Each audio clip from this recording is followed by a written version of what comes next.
It's Heritage Month here in South Africa, and this week we're talking redefining South Africanism. We ask two people from completely different worlds who the South African of the future is. How will we show up in a world that is evolving, fast changing, with opportunities available everywhere? What do South Africans really want, and how do we express ourselves?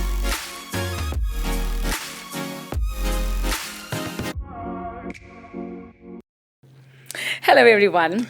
This week, we're talking about redefining South Africanism. Now, I know it sounds like a very complicated topic, but this is how we broke it down. The South African of the future. How will we show up in the world in the future as South Africans, in a world that is fast changing with opportunities available everywhere? What does the future South African look like? What do we want? And how do we express ourselves? Are we allowed to express ourselves? How should we be allowed to express ourselves? And can I tell you, I've got two amazing guests today. I mean, we always have amazing guests, but these are two men from two completely different worlds within South Africa. And this, I can't wait to hear how they're going to get along and how we're going to join this conversation. So firstly, let me introduce you to, well, a man who probably needs no introduction. They both need no introduction. Richard Mnisi, fashion guru and super brand, who has partnered with other super brands and mingles with A-listers. And he's made his mark in the world of fashion way beyond South Africa. Richard Mnisi, welcome. Thank you. Can I just take a moment to show you what Rich has gifted me? Because I am taking it home, just so you know. I just want you to see what Rich has gifted me for the shoot today. And he's got his name all over it, so the man has no shame whatsoever. No shame. Thank you so much for the beautiful dress. Thank you. You know that I didn't eat for 2 days because I was worried that I might not fit into it. So, so here I am. And then, of course, Crispin Peary, the other man who needs no introduction because he's all over. It's his job to deal with the hard stuff, the spokesperson for the Minister of Justice. And I have to say that I was completely taken aback when I saw Crispin, because I'm like, you could be young enough to be my son. But Crispin, welcome. You could have brought me some bling to go with Richard's dress, but we'll forgive you. It's okay. You can always send it to me via Oppo. Okay, you can always do that. Guys, welcome. And thank you so much for joining me today. So I'm going to start with getting to know a little bit more about each of you, other than what we see out there.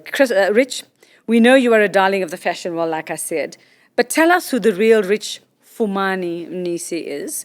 Who are you when you're not creating beautiful dresses like the one I'm wearing right now? Who are you when you are not mingling with A-listers, or actually, do you sit at a sewing machine?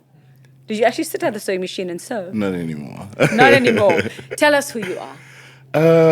Well, I'm Rich Fumani Mnisi, and I was born in Kempton Park, but I was raised between Kempton Park and Soweto, to a single parent, last of 6 children. The last of 6? Yeah. You? A little baby. Yeah, a little baby, but the tallest of them all, I guess. No, yeah. Literally. I am the tallest. Right. Everyone else in my family is so short. Yeah. But yeah, I think fashion has essentially became who I am. I think it's ingrained in who I am. How did that happen? It's just how I was raised. I was raised around like women that really enjoy fashion. Do you have all sisters? Are the 5 before you all girls? 4. 4 of them are girls and 1 boy. Okay. But yeah, I grew up around fashion. My grandmother used to dress up. My mother used to dress up a lot for church and for work. She was a teacher, so she'd always look perfect. And I think, and my eldest sister was an artist, so I think she influenced a lot of I think me just going into the art world because of the way she dressed up, and she was very expressive, and I think she almost fought everything that my mother taught her, because my mother is a maths teacher and here's this art child, so it was just crazy. So yeah, I think that background just really, put fashion into my blood, I guess. And it's in your blood, dude. It's in that, and this is like blue blood. You know what I'm saying? That's that kind of thing. Crispin, I don't envy you your job, especially now with what's going on in South Africa at the moment. But I want to know from you, who is Crispin Peary when he leaves? Do you leave the office? Do you get to leave the office, or do you sleep there? The office comes home with me, it seems, sometimes. Oh, dear Lord. Okay. All right. Well, who are you when you eventually get to go home and just, I don't know, take off the media briefing suit or whatever it is, who are you when you are not being called to suddenly give a soundbite for something or suddenly do an interview when you were not, expecting to? Who are you when you go home? Who is Crispin when he gets home? Yeah, it's a difficult one to answer because it's not so straightforward. But actually, I wanted to ask Rich, you also Tsonga, right? Yes. So that's something we have in common. Wow, okay. I have a Tsonga heritage. My mom is Tsonga, so from Goangoa, but grew up in Ekurhuleni all of my life, like Rich, Kempton Park. He grew up in Kempton Park. I grew up on the Benoni side. Uh-huh. Is that upper or lower Kempton Park? No, I grew up in Benoni, so I don't know about Upper Lower Kempton Park. Kempton Park, a bit of a different town. Yeah, and also for a long time raised by a single parent, and then eventually my father did come back into my life at a very critical point, and so I was lucky at least that my father did come back, and then passed on, unfortunately. So yeah, have a single mom story as well. Yeah. And since it's Heritage Month, I think and we come from Women's Month, so shout out to all women, but also shout out to Tsonga people. I think in Heritage Month, we often celebrate a lot of South Africans, but Tsonga is always a bit on the side, and we're very influential. Okay, well, I'm glad that there were going to be no fights and all of that between the two of you, that you're on the same side there. Right. And are you also, are you a single child? Are you one of many? I'm a middle child. I'm a middle child. Well, it's so hard for us. Nobody understands. Yeah. Eh? The firstborn and the lastborn. It's so hard. They don't get us. Yeah. So I'm a middle child, and studied law. Okay, so that explains how you got to it. Studied law. Was this your aim? Is this where you wanted to be? I've always wanted to be in a room where decisions are made about critical things in the country. So in a sense, I'm there. Yeah. When I'm not in the office, I'm an activist of the African National Congress and to do a couple of things in my community that really I think should be bringing about change. Also a bit of a writer. So a bit of a writer. What are you writing? I write a lot of commentary around things that are happening in the country. And yeah, that's something I enjoy. Yeah, so that's me in a nutshell. So when do you sleep then? Sometimes in the night. Sometimes in the night. At some point. Yeah. The hands over the keyboard, and then you suddenly like drooling all over the keyboard when you wake up. That's how it is. Well, guys, it's wonderful getting to know you. I mean, it's amazing what you don't know about people, and I'm glad that you've shared so much about yourselves as well, about how you were raised and who you are. Rich, you mingle with the who's who of fashion and glam and entertainment, right? You're thriving, of course. We can see you're thriving, and you get to see a lot of how the rest of the world lives. I'm assuming you get to go. I mean, when you're sitting in that bubble bath in that hotel in Central Park, you must be thinking, this is very nice. Do you get to stay in like fancy hotels and stuff? Do you get to Sometimes. like Beverly Hills and stuff? Do you get to do all of that? Yep. And yep. Okay. I know it happens. And I'm blessed. You're blessed. You're blessed. Well, how do you express your South Africanism when you are in that world? Like, let's say when Beyonce's people, find out that you're from South Africa, and I'm sure they have a million questions for you, or are they too busy doing their own thing that they actually don't care? But how do you express your South Africanism? What are the conversations you're having about being a South African, and what kind of South African you are? I think because I am Tsonga, growing up, there was a lot of shame around being Tsonga. A lot of Tsonga people would never Tell me, sorry admit. to interrupt you, but why? Why was there I don't shame? know. Tsonga people and Venda people have just never been like... Do you agree, Crispin? Yeah, well, not to go too deeply political, but it is a consequence of apartheid construct. So Tsonga people were shamed as, you are not truly South Africans. We can't really trace your heritage. And so, Tsonga people were ostracized. But I think that's we were only changed there a for the lot. sugar cane. Like, we understand. Like, Yes. okay, all right, I get that. I understand. Okay, well, I just wanted to know if you agreed. Carry on. Tell me how you express yourself, or how you embrace your South Africanism, or do you actually deny your South Africanism when you're abroad? Yeah, so because of that, I think, I don't know, especially when I started the brand, it was very, it was almost like to speak my family name alive. And with that came with the heritage and the stories of the women. It.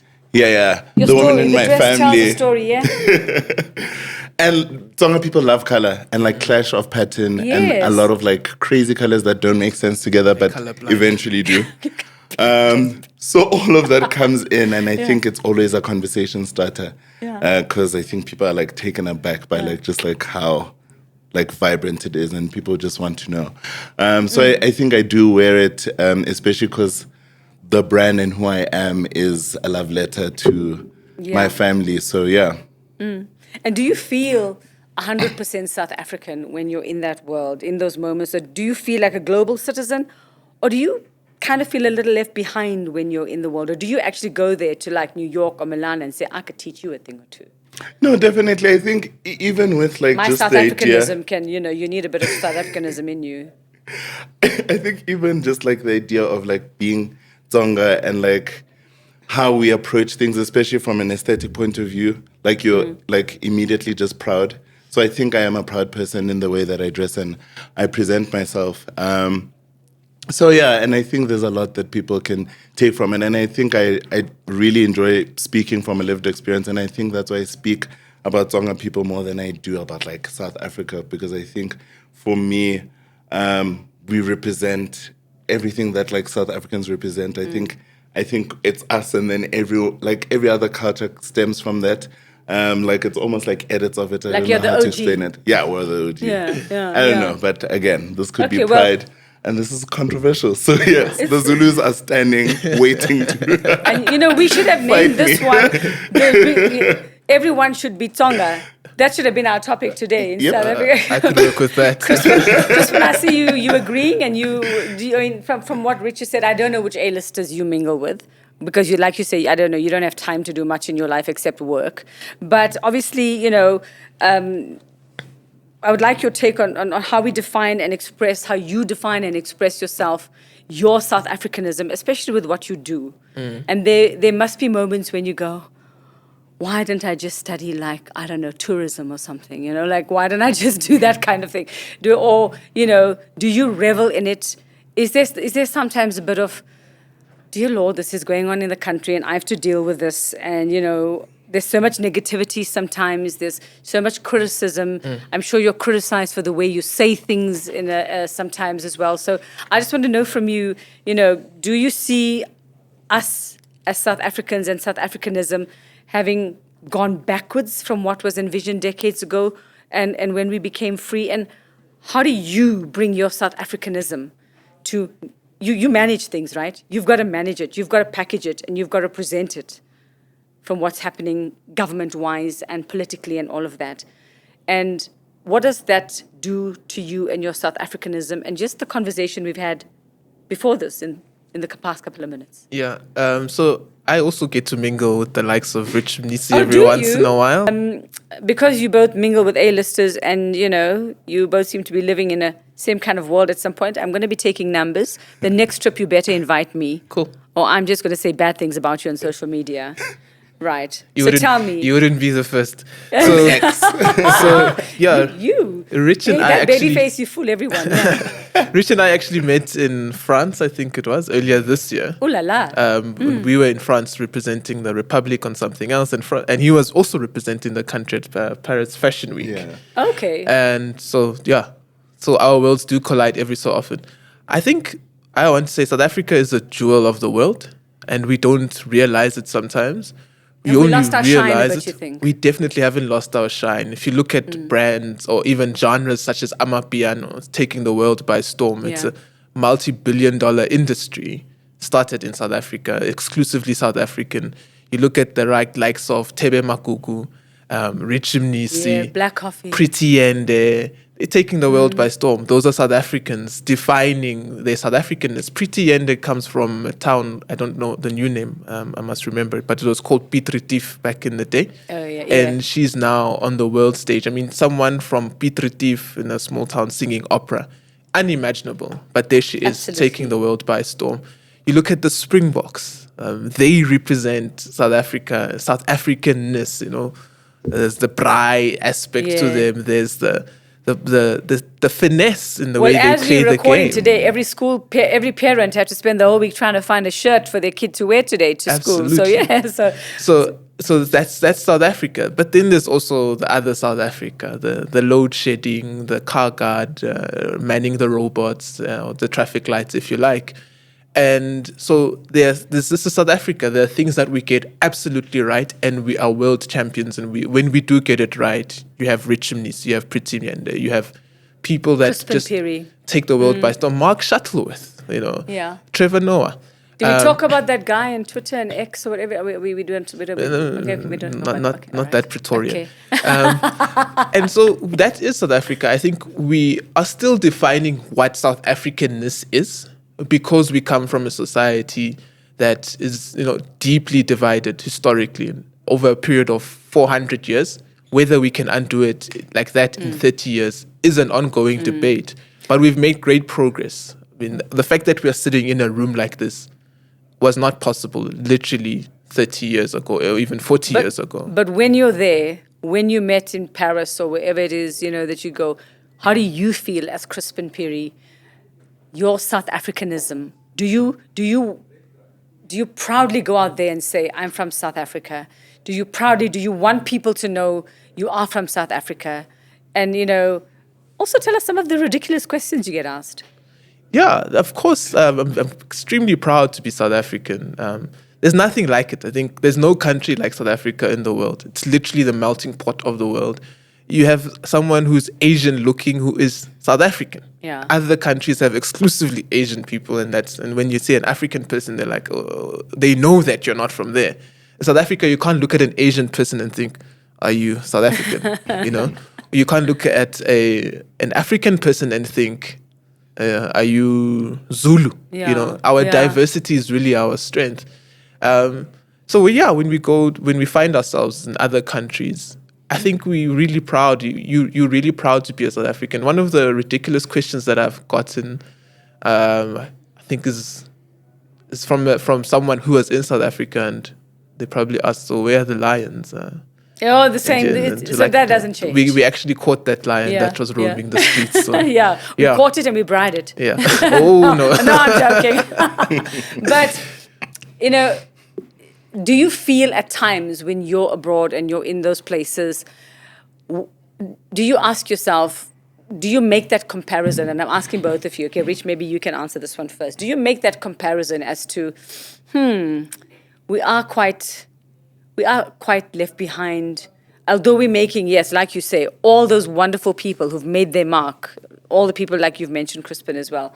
Do you feel that South Africa is yet, how long is it going to take us to catch up, or do we need to catch up to the rest of the world yet?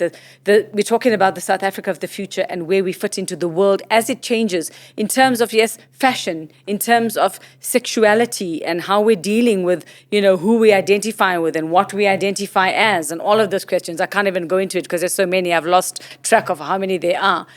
All of those things in terms of whether it comes to justice and how we're dealing with crime and how we're dealing with certain former presidents and where they should be or shouldn't be at this point and serving their jail time or not be, or whatever. And I know every country has its own problems as well. You could be, Washington certainly has its own problems. And of course, Beijing has its problems as well. But do you look and go, where does South Africa fit in this world? And will we ever be at that level, or do we need to be at that level? Should we be pretty happy where we are right now? I do think, it's a bit of both. We are backwards in certain things, but also progressive in a lot of ways. And I think culturally, that's where our strength is currently. I never think like that, to be honest, because whenever I leave the country, I want to come back home. You want to come back home? Yeah, I just want to come back home. I think. Why? I don't know. This is a very tricky thing to say, but I think even the standard of living is better. I think we're closer to nature than most countries are, and I really appreciate that. So it's little things like that, but I think there's a lot of work to be done economically as well. We need to be empowered there. So yeah, it's very hard to answer that question with a yes or a no. But where do you see us fitting into the world? Where do you see us fitting in? Because you travel the world. Mm-hmm. So when you're there, and like I say, when you're sitting in your having, I don't know, your mocktail on the balcony overlooking Central Park or whatever it is. You know, do you make a comparison? Do you go, or do you say we have lovely views in South Africa? Who needs this? You know, we're looking at where we fit into the future of this world that is so fast changing outside our borders that we can't. It's evolving a lot and very quickly. Well, personally, I don't make a comparison at all because I do think others culture we're just so different, especially because of the diversity aspect, and I think because like. Even just like speaking to one South African, you can just imagine like the things that influence them come from like different people and like just different people that come from different parts of the world. So that's the only reason why I would never compare. It just becomes very tricky. But to answer your question, which was I got lost. How will we ever fit into?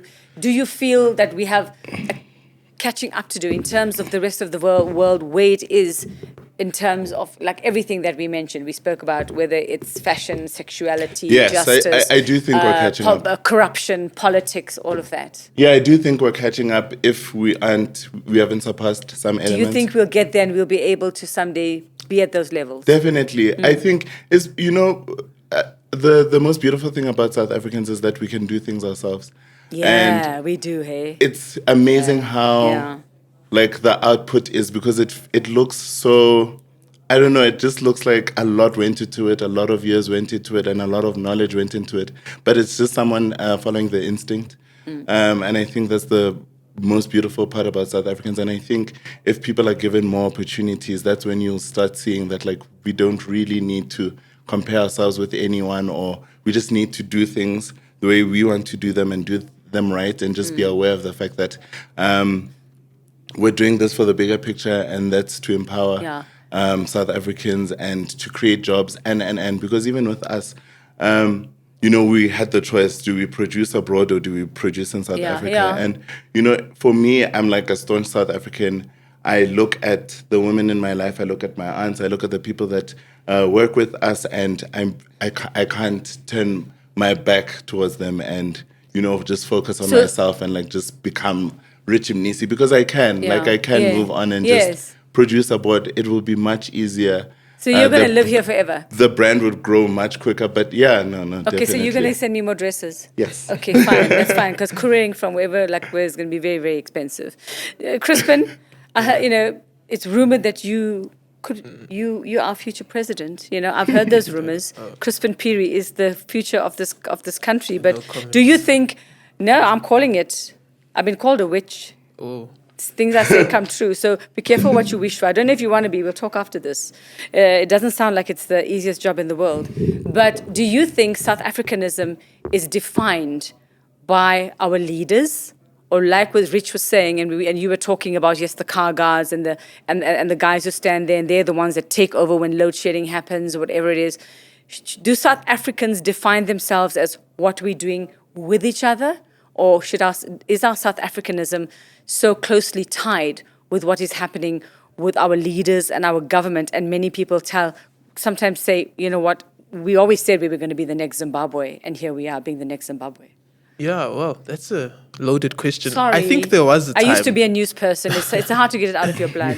I think there was a time, when you speak of a leader like Nelson Mandela and Oliver Tambo, those people really defined the South Africa of the future because they were able to reimagine South Africa from the South Africa that was and take people along with that vision. So, for instance, that image of Francois Pienaar with Nelson Mandela. That's like, yes, this is the South Africa that we want. And over time, then the South Africans themselves have begun to define South Africa, in various ways, and like some of the people that I've highlighted. So it's a yes and no. And I think that's where we obviously can improve a lot is the efficacy of our politics.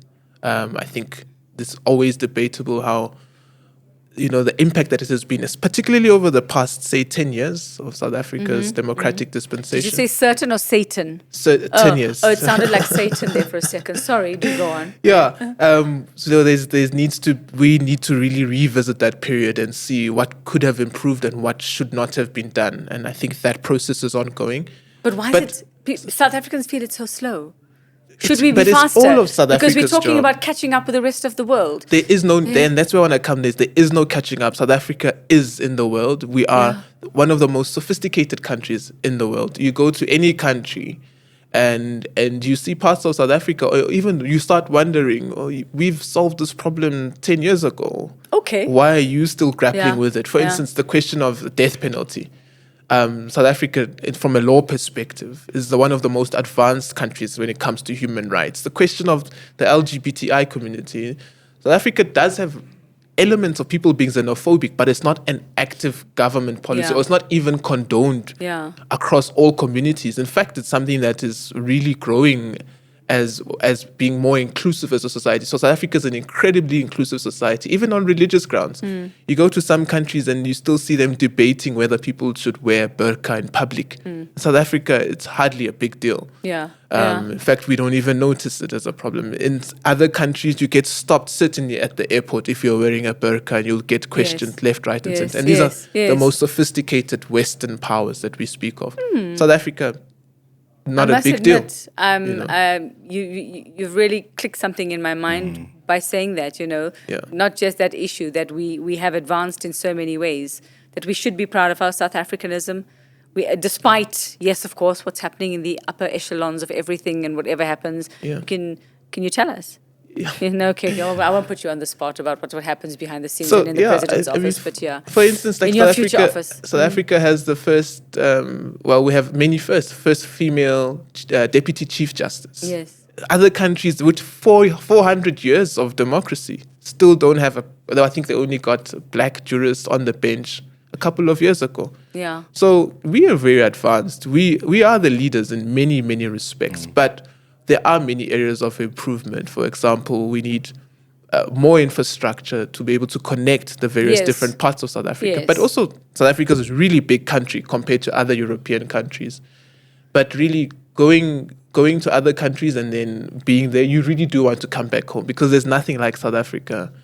The quality of life, as Rich has said, in South Africa is quite good. I know I have a lot of expats who think, you know what, over this, I'm going back to South Africa. Yeah, it's time to go home. Yeah. I mean, where else are you going to be able to, go to Wendy's and get what you get there, and then you go down the road and get a bunny chow, and then you can also get like Greek food here, and you can get this, and it's good food, and it's tasty food, and you know what I mean? And it's organic. I mean, it's organic as well, and I mean, if you've eaten in London, and the blandest bloody lamb I've ever had in my life, you know what I'm saying? So like, you're right, we don't need to catch up. There are aspects that we need to catch up in. I think, I was also one of those people, but I love my country as well. And I'm South African. People look at me and go, "Where do you come from?" Like I did an event and somebody what are you? Are you Greek? Are you this? Because they couldn't quite tell.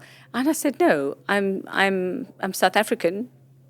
And I'm Indian, South African Indian." Yeah. And they were very, very surprised. And people want to know, people from India who you connect with want to know about, do we follow this and do we follow that? And the thing is, I am proudly South African as well. South Africanism, for me, is everything that we spoke about here today. And I want to just quickly ask you speak about being the middle child. You speak about being the youngest of 6. You speak about your aunts, and you speak about your mom and your dad who came back into your life. Your conversations with ordinary South Africans. We're not talking the A-listers now. We're talking like ordinary South Africans, like the car guard that you might meet, the person that you meet when you are shopping. When you have those conversations, what are they telling you? What do they want? When you're sitting around the braai with your ordinary friends who have ordinary jobs, okay? Ordinary, the ordinary ones have ordinary jobs, simple jobs, the ones that sleep. What are they telling you? What do they want, other than electricity, of course? What do they want, Crispin? They want a South Africa that functions better. They want a South Africa that is more inclusive. And I think that's where we have a lot of work to do as a country. You still go to corporate, and corporate is not as diverse as the whole of South Africa. So you'll struggle to find women in really top influential positions. It's a sprinkling. They are there and they're incredible trailblazers, but it's not a norm. Yeah. And those are the type of things that we should make norms. But yeah, people are happy about South Africa generally. South Africans are very... South Africa is has an ingenuity surplus. If you look at the level of creativity in South Africa, we're able to make a joke out of literally anything. We can, hey? Literally anything. We can. So South Africans are a special load of people. And you think that is uniquely South African. That's how South African is, that we can take a crisis and you look on, X that it's called now, or Instagram, or if you're on TikTok. I'm not a TikTok person. But if you're there and it's like, we can just take something that can be devastating. But I mean, we can create those memes like that. It happens like that. And then we can laugh at ourselves. We have that ability to laugh at ourselves. Yes. Like I think it's uniquely South African. South African. Do you agree, Rich? No, definitely. Yeah. It is very South African. I think we're just light people. We're just very positive people. I think without like just this thing, I think South Africans are generally just hungry.